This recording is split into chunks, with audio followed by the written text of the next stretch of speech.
তিনি পাগল, ঠিক কিনা? আমরা গেছি লন্ডন থেকে এক মুফতি এসেছে, বাংলাদেশে না জানা সত্ত্বেও আউফাউ বকছে। এখান থেকে আপনি আউফাউ করেন। আপনি বলেছেন যশোরে চিনি কল আপনি আবার করবেন, কিন্তু আপনি জানেন না যশোরে কোনো চিনি কল নেই। আপনি প্রত্যেকটা জিনিস দুইবার বাড়ানোর কথা বলেছেন। আমরা বলতে চাই, যদি আপনি দুইবার বাড়াতে চান, বিএনপি কে আবার বানান। এই বাংলাদেশ, আমি রাজশাহী বিশ্ববিদ্যালয়ের ছাত্র সংসদের নির্বাচিত প্রতিনিধি বলছি, আজ আমার বিশ্ববিদ্যালয়ে আমরা নির্বাচিত হওয়ার পরে কোনো চাঁদাবাজি চলে না, কোনো আধিপত্যবাদ চলে না। আমার বোনের গায়ে কেউ কখনো ফুলের টোকাও দিতে পারে না।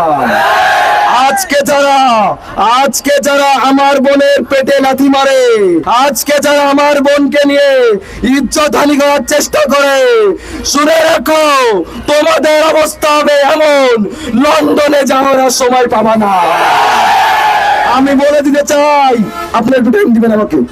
আমি বলে দিতে চাই, আমি রাজশাহী বিশ্ববিদ্যালয়ের শিক্ষার্থী। আগামী 12 তারিখ আমি দেখতে চাই আজকে যেমন উপস্থিতি, ঠিক তেমন উপস্থিতি প্রত্যেকটা নির্বাচন কেন্দ্রে যেন হয়। আমি আরো বলতে চাই, কোন চান্দা ভাই যদি মনে করে নির্বাচনের দিন কারচুপি করবে, সে যেন তার স্ত্রীর থেকে শেষ বিদায় নিয়ে আসে।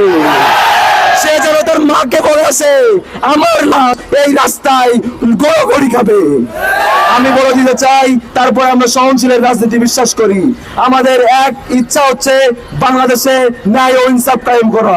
তাই আমি ছাত্র শিবির এবং জামাত ইসলাম সবাইকে বলবো, আপনারা ধৈর্য ধরেন। 12 তারিখে আমরা ধৈর্য ধরবো। আর যদি ধৈর্যের বাঁধ ভেঙে যায়, সাবধান মামু, খেলা কিন্তু কোন বিরকি আছে, কোন বিরকি আছে,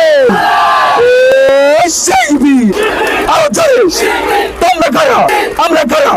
তাই শেষ করছি, মুরব্বীদের আমরা বলে দিতে চাই, আপনাদের